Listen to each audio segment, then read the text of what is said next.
안녕하세요. 여명입니다. 오늘 살펴볼 종목은 네이버입니다.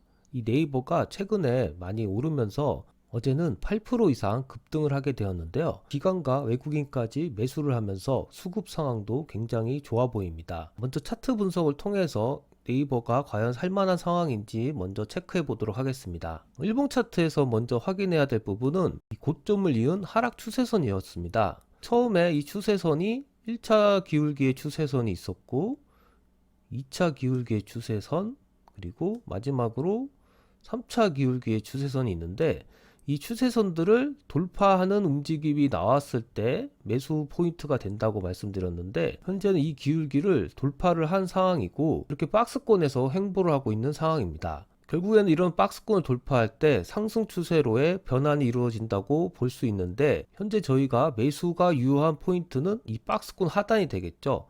주가가 이 박스권 밑으로 떨어졌을 경우에 매수가 유효한 상황입니다. 그리고 보조지표적으로 긍정적인 부분을 살펴보면 먼저 볼린저 밴드를 볼 수 있는데요. 이 볼린저 밴드가 아래로 확장 후 다시 수렴을 하였고, 이 수렴한 상태에서 다시 상단으로 지금 확장을 하고 있는 상황입니다. 이렇게 상단으로 확장을 했을 때는 이 중앙선이 지지라인으로 작용하면서 이 중앙선 근처에 주가가 왔을 때 또한 매수 포인트가 되는데, 어쨌든 볼린저 밴드 상한선의 기울기가 우상향으로 바뀌었다는 점이 긍정적인 포인트라고 볼 수 있습니다. 그리고 파라볼릭 볼이 지금 하단에 있죠. 이 하단에 있다는 것은 앞으로 주가가 상승할 가능성이 높다는 것을 뜻하는데요. 이 파라볼릭 차트가 계속 상단에 있다가 처음 하단으로 바뀌는 것보다 두 번째 이렇게 하단으로 바뀌는 경우에 좀 더 상승 가능성이 있다는 것을 참조하셨으면 좋겠습니다.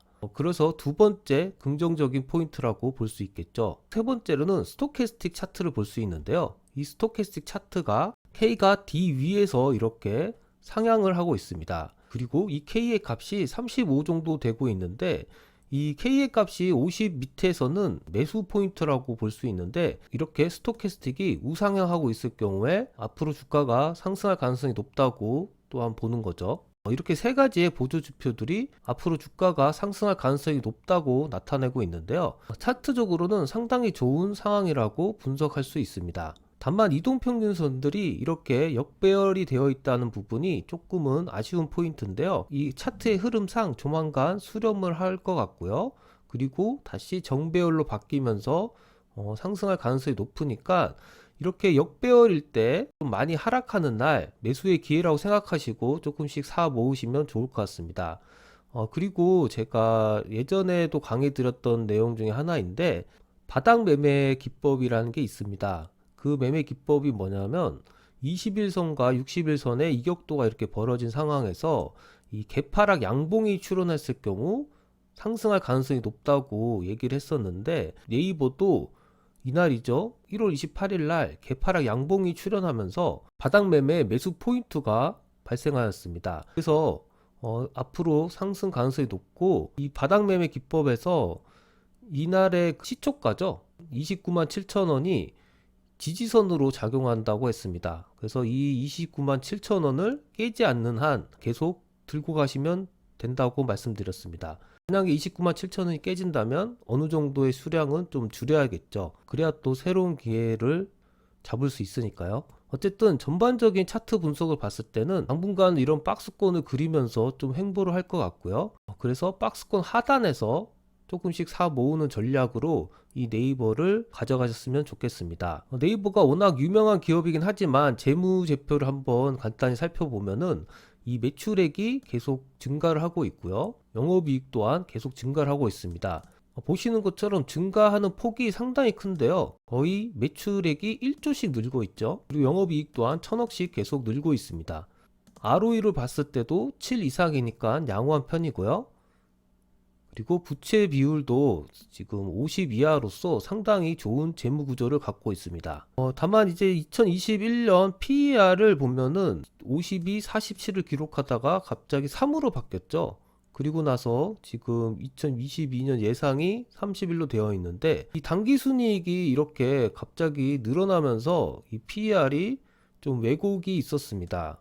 그래서 이 PER로 보시기보다는 이 영업이익을 기준으로 한 이 예상 PER로 생각하시는 게 좋습니다. 그래서 따지고 보면 그렇게 싼 가격은 아니지만 워낙에 이제 네이버라는 기업 자체가 좋은 기업이고 앞으로 미래의 성장 가능성이 높기 때문에 이 정도 PER을 형성하고 있다는 것은 뭐 그렇게 비싼 값을 치른다고 볼 수는 없고요. 충분히 매수를 해도 되는 그런 가격이라고 생각합니다. 이때 왜 PER이 잠깐 왜곡이 됐었냐면은 보시는 것처럼 2021년 3월 달에 이 당기순이익이 엄청나게 늘었죠.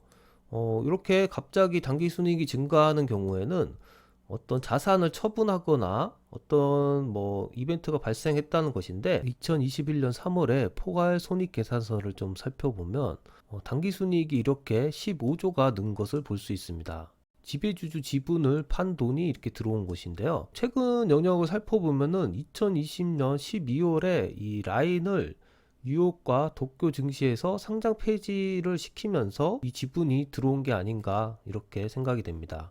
어쨌든 저희는 이렇게 당기순이익이 갑자기 늘었을 때 PER을 보는 것이 아니라 영업이익으로만 따졌을 때 PER을 보는 것이 좋습니다. 영업이익으로 현재 주가를 따져보는 게 이 EV/EBITDA인데요. 이 EV/EBITDA 지표를 보면 크게 변화가 없죠. 오히려 이 EV/EBITDA 지표를 보면 조금씩 증가를 한 것을 볼 수 있는데 이 EV/EBITDA 지표가 계속 증가를 하게 된 이유는 아마도 영업이익의 증가 속도보다 주가가 상승하는 폭이 좀 더 커서 이렇게 증가를 했겠죠. 그래서 2021년 12월까지 주가를 보면은 이렇게 많이 상승을 했다는 것을 볼 수 있습니다.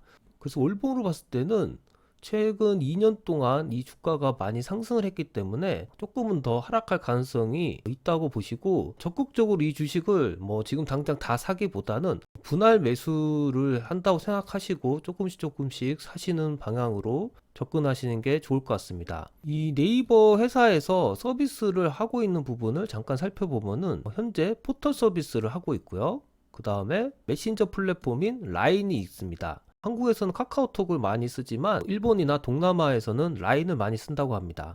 그리고 네이버 클로바라고 인공지능 검색 플랫폼이 있고요. 그리고 파파고라는 번역 프로그램이 있습니다.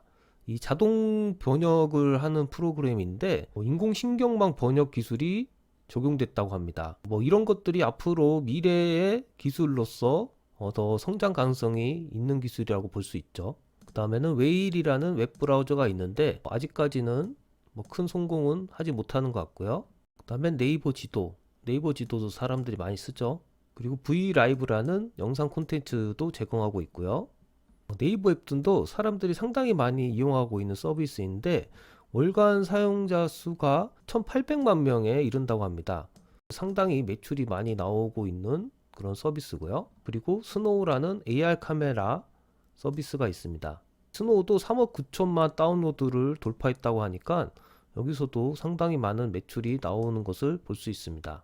또 하나 밴드라는 이제 커뮤니티 플랫폼이 있는데 이 밴드도 상당히 사람들이 많이 이용을 하고 있는 것으로 알고 있습니다. 그래서 동호회나 어떤 스터디 그룹 같은 데서 이 밴드를 구성해서 여러 가지 활동을 하고 있는데 이런 서비스들이 이제 사회에 정착을 해서 어떤 커뮤니티를 형성하고 계속 사람들 간에 이용을 한다면은 네이버에서는 계속 매출이 창출되는 거죠. 그렇기 때문에 네이버의 미래가 아직까지는 밝다고 볼 수 있고 매출도 계속 성장하고 있다고 봐야 할 것 같습니다. 오늘은 네이버에 대해서 잠깐 살펴봤는데요. 네이버는 이렇게 박스권을 그리면서 현재 행보를 하고 있는 상황이고 박스권 하단에서 매수를 한다면은 좋은 매수 포인트가 될 수 있다는 말씀을 드리고요.